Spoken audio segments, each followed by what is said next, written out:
তুই এত সকালবেলা কি জন্য ঘুরতেছস? এত সকালে নাই তো কিছু আমার কাছে, দোকান ভাড়া নাই, দোকান ভাড়া বন্ধ বর্তমানে।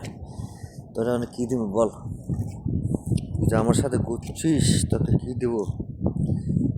এখন দেওয়ার মতো কিছুই নেই, সকাল বাজার 7টা, তোকে কী দিব এখন? তুই আমার পিছন পিছন ঘুরতেছিস।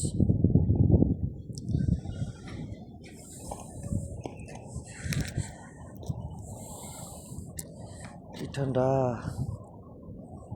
দেশে, সৌদি আরবে আপনার দাম্মাম শহর একটা সিটিতে আসছি। সিটি এই যে সিটি, সকাল তো এখনো কিছু খোলে নাই, সকাল বাজে 7টা 30 মিনিট।